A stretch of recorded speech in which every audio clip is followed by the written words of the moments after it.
আজকে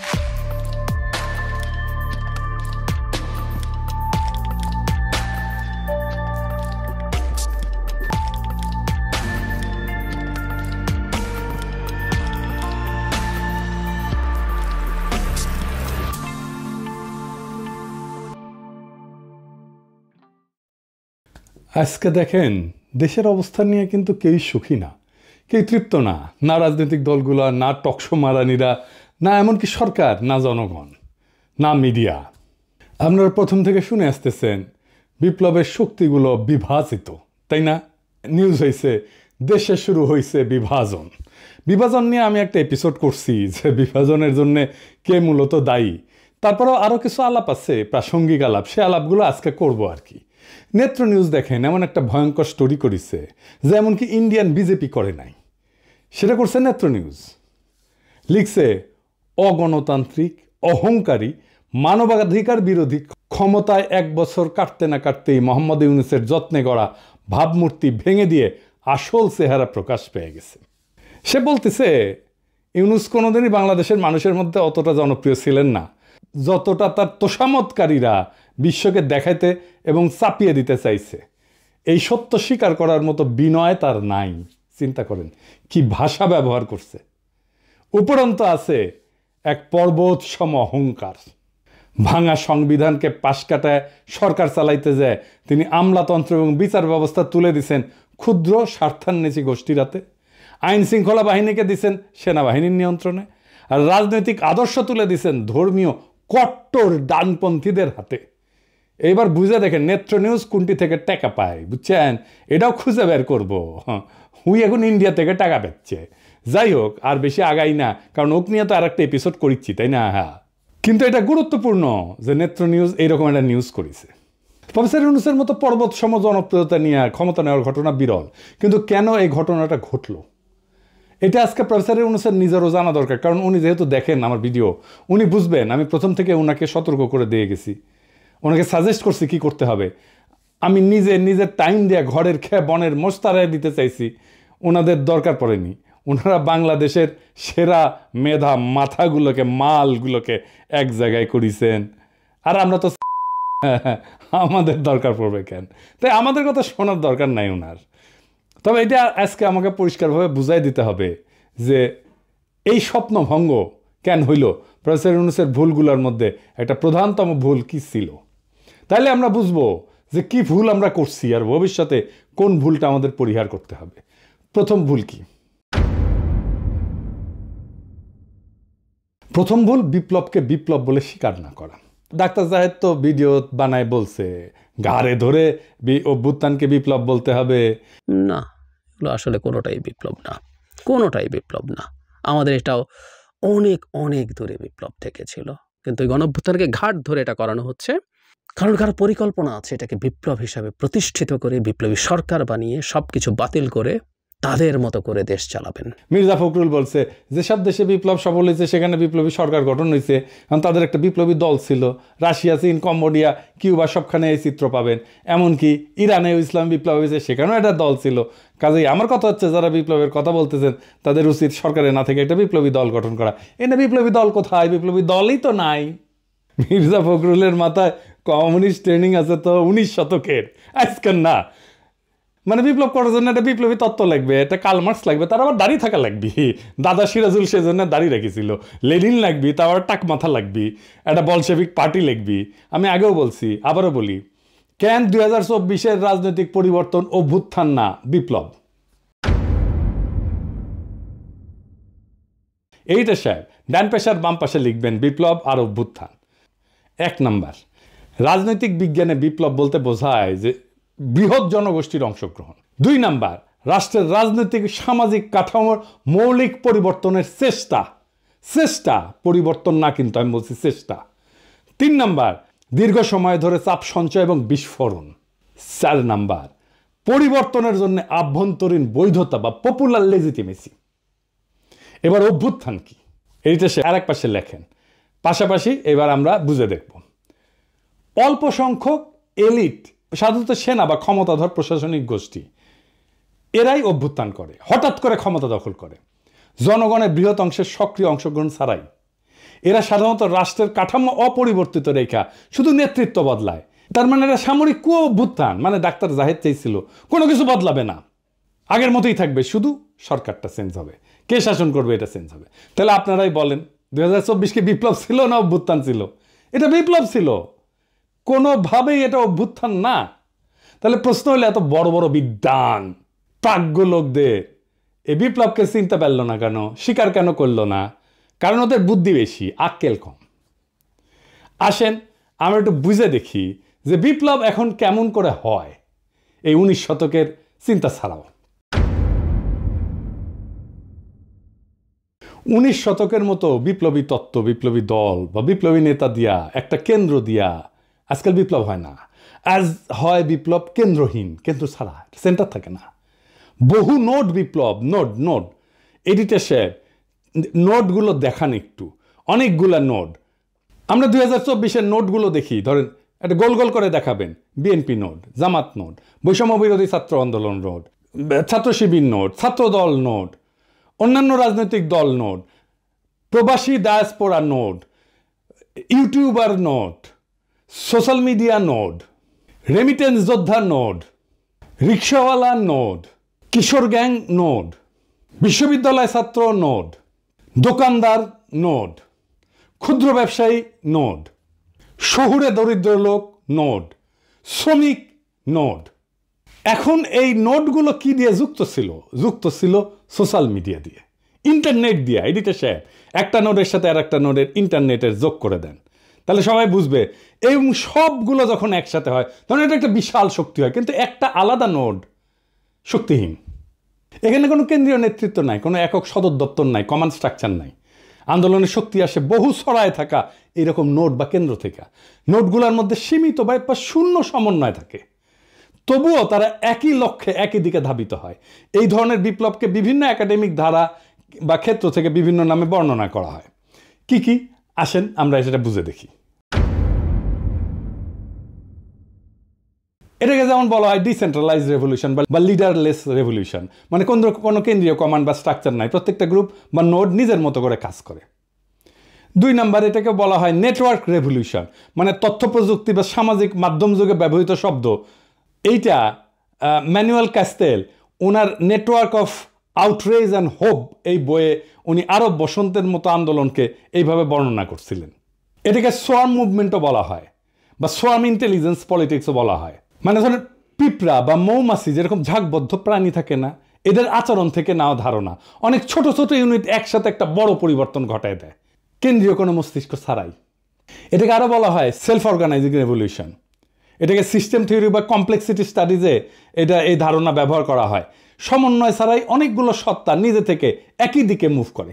এটার আরেকটা টার্মিনোলজি আছে, পলিসেন্ট্রিক আপরাইজিং, মানে রাজনৈতিক বিজ্ঞান এবং অর্থনৈতিক প্রশাসন তত্ত্বে ব্যবহৃত একাধিক কেন্দ্র যাদের মধ্যে সমন্বয় দুর্বল বা নাই, কিন্তু প্রত্যেকে একই ধরনের পরিবর্তনের দিকে আগাচ্ছে। ইতিহাসে কি এর উদাহরণ আছে? আসেন দেখি। 1848 সালে ইউরোপে বিপ্লব হয়েছিল অনেকগুলো দেশে একসাথে, আলাদা আলাদা ইস্যুতে। প্রায় সমন্বয় ছাড়াই বিদ্রোহ শুরু হয়। ফ্রান্সে হয়, জার্মানিতে হয়, অস্ট্রিয়াতে হয়, ইটালিতে হয়। এইগুলোর আর বিস্তারিতে গেলাম না, কারণ এই বিস্তারিতে যাওয়ার আমাদের দরকারও নাই। কিন্তু এইরকম বিপ্লব হয়েছিল আর কি, সেটা জানা থাকা ভালো।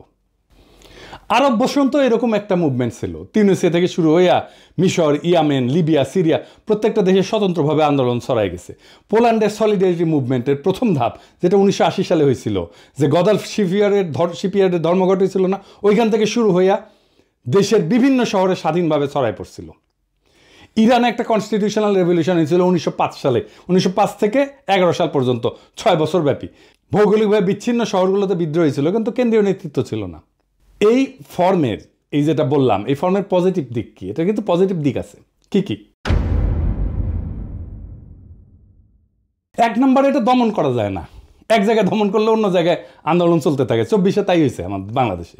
ঢাকা বিশ্ববিদ্যালয় দমন করছে, প্রাইভেট বিশ্ববিদ্যালয়ে আন্দোলন শুরু হয়েছে। 2 নম্বর, এটা বৃহৎ অংশগ্রহণ হয়। বিভিন্ন গোষ্ঠী তাদের নিজস্ব কারণে জড়ায়, ফলে ভিন্ন মত থাকলেও সম্মিলিত চাপ তৈরি হয়। 3 নম্বর, কেন্দ্রীয় নেতৃত্বকে কিনে ফেলা যায়। আমরা দেখতেছি না, এটা কিনে ফেলা যায়। টাকার কাছে বিক্রি হয়ে যায়, ভয়ের কাছে নত হয়, কোনো একক নেতা নাই যে শত্রুর কাছে আত্মসমর্পণ করবে, সেই জন্য এখানে আত্মসমর্পণ করে না। নাহিদেরা তো ডিবি অফিসে হারুনের ওইখানে গিয়ে চাপে পড়ে আন্দোলন প্রত্যাহার করছিল, তাই না? আন্দোলন থামে নাই। এবং এইটা কি, এটা সৃজনশীল হয় এবং এটার অভিযোজন ক্ষমতা থাকে। বিভিন্ন নোট বিভিন্ন কৌশল ব্যবহার করে।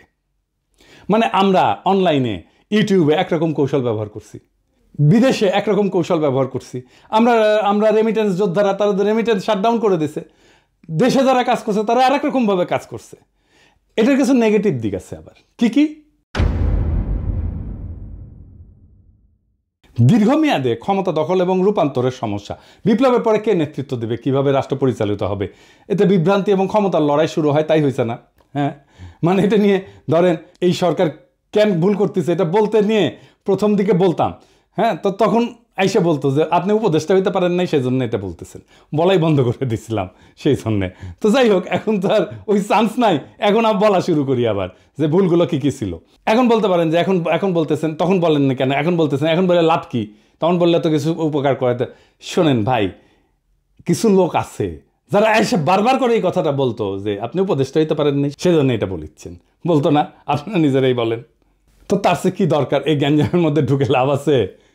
আচ্ছা, আর কি, সহজে এটা বিভক্ত হয়ে যায়। সমন্বয় না থাকলে আদর্শিক সংঘাত হয় এবং প্রতিযোগিতা বাড়ে। দেখতেছেন না, বিএনপি শিবির, ছাত্রদল ছাত্র শিবিরের আদর্শিক সংঘাত হচ্ছে না? 3 নাম্বার, বাইরের শক্তির ম্যানিপুলেশন সহজ হয়, তারা খুব সহজেই এটাকে ম্যানিপুলেট করতে পারে। সমন্বয়হীন গ্রুপগুলা আলাদা আলাদা চুক্তিতে বিক্রি হয়ে যাইতে পারে বিদেশি শক্তির কাছে। ইন্ডিয়া নানা অ্যাঙ্গেল থেকে আমাদের মধ্যে ঢুকে যাচ্ছে না, একবার ওয়াকার, একবার বিএনপি, একবার বাম, একবার পন্দের আলো, একবার দিল্লি স্টার, একবার দেবপ্রিয়, একবার ইসকন মিলে এবার। হ্যাঁ। 4 নাম্বার, ন্যারেটিভ গঠনের দুর্বলতা। কেন্দ্রীয় বয়ান বা একক বার্তা না থাকায় আন্তর্জাতিক এবং আভ্যন্তরীণ সমর্থন এটা অগোছালো হয়ে যায়। তাই হয়েছে, আমরা চেষ্টা করছি ন্যারেটিভ তৈরিতে, কিন্তু আমরা তো সরকার না, আমরা তো সরকারের বাইরের শক্তি। এই 2024-এর বাংলাদেশের বর্ষা বিপ্লব এই আন্দোলনের প্রক্রিয়া, বৈশিষ্ট্য এবং মডেলের সাথে একেবারে খাপে খাপ মমতাজের বাপের মতো মিলা যায়, তাই না? কেন্দ্রীয় নেতৃত্বের অনুপস্থিতি। এই আন্দোলন কোনো এক নেতা বা কোনো দলের হাতে ছিল না, সবাই নিজের মতো করে যাচ্ছে। বহু নোটের সক্রিয়তায় আন্দোলনের শক্তি আসছে শহর, গ্রাম, শ্রমিক, ছাত্র, প্রবাসী সমর্থন, সোশ্যাল মিডিয়া, সব জায়গা থেকে। কিছু যোগাযোগ কারো কারো মধ্যে ছিল, কিন্তু পুরোপুরি কমান্ড সেন্স ছিল না। আমাদের একমাত্র যোগাযোগ ছিল সোশ্যাল মিডিয়া। এই জন্যই পলক ইন্টারনেট বন্ধ করে দেয়, আমাদের নোটগুলার ইন্টার কানেকশন বন্ধ হয়ে যায় এবং আন্দোলনও কিন্তু বন্ধ হয়ে গেছিল। এই বিপ্লবের প্রতিরোধ ক্ষমতা ছিল অসাধারণ। সরকার এক জায়গায় দমন করলে অন্য জায়গায় আন্দোলন জ্বলে উঠছে। ঢাকা বিশ্ববিদ্যালয়কে দমন করছে, প্রাইভেট বিশ্ববিদ্যালয়ে ফুসে উঠেছে। নোডাল আন্দোলনের এটাই চরিত্র, কেন্দ্র ছাড়া আন্দোলনের এটাই চরিত্র। তবে ফলাফলের সীমাবদ্ধতা স্পষ্ট আমাদের, তাই না? ক্ষমতা দখলের পরে পরবর্তী রূপকল্প নির্ধারণে অস্পষ্টতা ছিল, ফলে পুরানো রাজনৈতিক শক্তি এবং বাইরের কূটনৈতিক প্রভাব দ্রুত জায়গা দখল করে ফেলছে। ঐক্যবদ্ধ বয়ান তৈরি না হয়, আন্তর্জাতিক সমর্থন এটা কমে গেছে। একাডেমিকভাবে 2024 সালের বাংলাদেশের বিপ্লবকে যদি বলতে হয়, এটা পলিসেন্ট্রিক, লিডারলেস, নেটওয়ার্ক আপরাইজিং বলা যায়।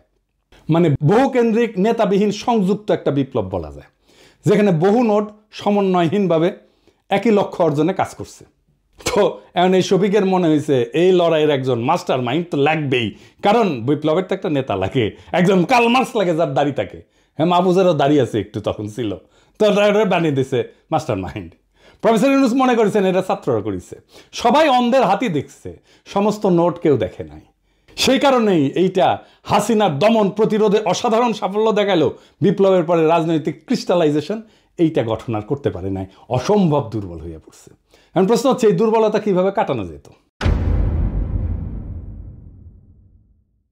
জি না, আমি বিপ্লবী সরকারের কথা বলবো না, এটা বলাটা এখন টাইম নষ্ট। এই লড়াইয়ের যে নোটগুলো ছিল, সেই নোটগুলোর মধ্যে আবার সংযোগ তৈরি করতে হতো, তাহলেই এটা একটা নিউরাল নেটওয়ার্কের মতো কাজ করতো। আপনারা জানেন তো যে আমাদের মাথার মধ্যে বিভিন্ন ব্রেনের সেল আছে এবং এই সেলগুলো একটার সাথে একটা কানেক্ট করতে পারে, এবং সেই কারণে আমার মস্তিষ্কে প্রত্যেকটা সেল স্বয়ংসম্পূর্ণ, কিন্তু একজন আরেকজনের সাথে কানেক্ট করে, কথা বলে। সেজন্যই আমরা আমাদের এই বুদ্ধিমত্তা দাঁড়ায়। সো ওই যে নোটগুলো, এইগুলোর কানেকশানগুলো যদি আমরা স্ট্যাবলিশ করে ফেলতে পারতাম, তাহলে এটা আবার নিউরাল নেটওয়ার্কের মতো কাজ করতো। তাহলে বুঝছেন তো, এই নোটগুলো আইডেন্টিফাই করছে প্রফেসর ইউনূস, করেন নাই। উনি জানেনই না কতগুলো নোট কাজ করছিল, কিভাবে করছিল। এই নোটগুলোকে নিয়ে একটা কনফারেন্স করা যেত না? ইন্টারন্যাশনাল কনফারেন্স করা যেত না? ভার্চুয়ালি সবাই যুক্ত হইতো, এমন না সবাইকে ডেকে নিয়ে যেতে হবে, তাই না? ভার্চুয়ালি সবাই যুক্ত হইতো, বিপ্লব বিজয়ের পরে অন্তর্বর্তীকালীন সরকারের কাঠামোর রূপরেখা তৈরি করতে মন্ত্রিসভা, আইন প্রণয়ন, বিচার, নিরাপত্তা সব সেক্টরের দায়িত্ব কার কাছে যাবে, এটা করার জন্য আমরা 3 দিন তো টাইম পেয়েছি, করতে পারছি ঠিক মতো পারি নাই। কেন পারি নাই, কার জন্য পারি নাই সেটা আর কইলাম না, সবাই উপদেষ্টা হইতে গেছে। এবং আমাদের একটা ট্রানজিশনাল চার্টার করতে হইতো। বিপ্লবের মধ্যেই সব নোডের প্রতিনিধিদের নিয়ে একটা সংক্ষিপ্ত ঘোষণাপত্র তৈরি করতে হতো, যেখানে সময়সীমা, নির্বাচন আয়োজন, আইনি নীতির স্পষ্টতা থাকবে, যেটা হইল 1 বছর পরে। গন্ডারের চামড়াও এত মোটা না, কিন্তু এটা করলো কে? রাজনৈতিক দলগুলো। নোটগুলো নাই কিন্তু, দেখছেন এটা দুর্বলতাটা দেখেন। মানে রাজনৈতিক দলগুলো মনে করতেছে, প্রফেসর ইউনূস মনে করতেছে ওরাই দেশের মালিক, ওরা যা করবে তাই। বিপ্লব ওরা একাই করেছে, ওদের এতই হেডম, আমরা কেউ না, আমরা সব। জুলাই ঘোষণাপত্র হইল, আপনার আমার কোনো পার্টিসিপেশন আছে? নাই। কি আশ্চর্য কথা। আর কি করা যাইতে পারতো? জয়েন্ট কাউন্সিল অফ নোডস, প্রত্যেকটা প্রধান নোডের প্রতিনিধিদের নিয়ে একটা অন্তর্বর্তী সমন্বয় পরিষদ, যা ক্ষমতা গ্রহণের সাথে সাথে কাজ শুরু করতে পারত। ভার্চুয়ালিও করা যেত, তাদেরকে উপদেষ্টা বানাইতে হইতো না, পয়সাও দিতে হইতো না। প্রফেসর ইউনূস জানেই না কতগুলো নোট কাজ করছে। উনি হয়েছেন 1972-এর মুজিব। কেমনে মুক্তিযুদ্ধ হয়েছে যেমন মুজিব জানতো না, তারপরে মুক্তিযুদ্ধোত্তর দেশ চালাইতে গেছে। প্রফেসর ইউনূসও একই জিনিস, কেমনে বিপ্লবটা হয়েছে এটা উনি জানেন না, বুঝেনও না, তা কিন্তু দেশ চালাইতে গেছেন। এরকম মাল্টিপল নোট থাকলে, এটা সমন্বয়হীন নোট থাকলে বিজয়ের পর নিজেদের মধ্যে দ্বন্দ্বে জড়ায় পড়ে, একটা নোটের সাথে আর একটা নোট। সেটা হয়েছে তো। এবং এটার জন্য একটা কনফ্লিক্ট ম্যানেজমেন্টের একটা ফ্রেমওয়ার্ক লাগে। এই নোটগুলো কীভাবে কনফ্লিক্ট ম্যানেজমেন্ট করতে হবে, সরকারের তরফ থেকে এটা বিরোধ মেটানোর জন্য পদ্ধতি ঠিক করা, মধ্যস্থতাকারী ঠিক করা, নেগোসিয়েটর ঠিক করা, কিভাবে সমাধানটা হবে সেটা ঠিক করা। আর কি একটা কমন মিনিমাম প্রোগ্রামের ভিত্তিতে নোটগুলোর ঐক্য। সব নোট যে লক্ষ্যগুলোতে একমত, যেমন ফ্যাসিস্ট সরকারের পতন, মুক্ত নির্বাচন, মানবাধিকার পুনঃপ্রতিষ্ঠা, আওয়ামী লীগের বিচার, সকল দুর্নীতির বিচার, এইগুলো ন্যূনতম অভিন্ন এজেন্ডা হিসেবে ধরে রাখা। প্রফেসর ইউনূসের সরকার কিছু করছে, এগুলো করে নাই। উপদেষ্টাদের নামে দুর্নীতির অভিযোগ উঠতেছে। প্রফেসর ইউনূসের নামে নেতৃত্ব যেমন স্টোরি ছাপে, এটার দায় প্রফেসর ইউনূসের নিজের। ওনার 1 বছরের মধ্যে টাইম হইল না এই নোটগুলোকে আইডেন্টিফাই করে আবার কানেক্ট করার। আর রাজনৈতিক দলগুলো চলে গেল পিকনিক মুডে। উনি রাজনীতির লোক না, আমি মানলাম। যারা রাজনীতির লোক তাদের সাথে তো কথা বলবেন, উনি বোঝার চেষ্টা করবেন। উনি আশায় আছেন একটা ভালো নির্বাচন দিতে পারবেন, দিতে পারলে ভালো, তবে আমি খুব ভরসা পাইতেছি না। তবে এই নির্বাচনে খেলা হবে, অপ্রত্যাশিত ফলাফল হবে, আমি আগেই বলে রাখতেছি। তাই আমি চাই ফেব্রুয়ারিতে ইলেকশনটা হোক। 2024-এর এই বর্ষা বিপ্লব আমাদের শেখায়, এদেশের জনগণ যখন জেগে ওঠে তখন ট্যাঙ্ক, গুলি, গুম কিছুই তাকে থামাইতে পারে না। আমরা দেখছি কিভাবে এক একটা নোড, এক একটা শহর, এক একটা শিক্ষা প্রতিষ্ঠান, এক একটা অঞ্চল, একটা প্রবাসী গ্রুপ একে অপরকে না চিনেও কোনো একক নেতা ছাড়াই এক হয়ে ইতিহাস লিখছে, ইতিহাস বদলাই দিছে। কিন্তু বিপ্লব শুধু ক্ষমতা বদল না, এটা ভবিষ্যৎ বদলের দায়ও। এই দায় এখনো পূর্ণ হয়নি। যারা ক্ষমতায় তারা যদি এই নোটগুলোকে পুনরায় সংযুক্ত না করে সাধারণ মানুষের বিশ্বাস ফিরায় না আনে, তবে এই বিপ্লবের শক্তি আবারও তাদের বিরুদ্ধে জেগে উঠবে, আরও ভয়ঙ্করভাবে, আরও সংগঠিতভাবে। আমরা ভুলে যাব না, বিপ্লবের আসল মালিক জনগণ, কোনো মাস্টার মাইন্ড না, কোনো ব্যক্তি না, কোনো দল না। আমরা হার মানব না, কারণ আমাদের হাতে এখনো আছে সেই ঐক্যের চাবি, যা একবার এই দেশকে ফ্যাসিবাদ থেকে মুক্ত করছে। ফেব্রুয়ারির নির্বাচন হোক আমাদের দ্বিতীয় ধাপ, যেখানে ভোট হবে শুধু ভোট না, হবে বিপ্লবের ধারাবাহিকতা, যেখানে ব্যালট বাক্স হবে জনগণের নতুন অস্ত্র, যেখানে জয় হবে শুধু এক দলের নয়, বাংলাদেশের। ইতিহাসের গতি থামানো যায় না। যারা থামাতে চাইছে তারা হারায় গেছে, আর যারা শিখছে তারা সংগঠিত হয়েছে, তাদের হাতেই থাকে বিজয়। বিপ্লব চলমান, এই বার্তা জানুক শত্রু, এই বার্তা জানুক মিত্র। ইনকিলাব জিন্দাবাদ।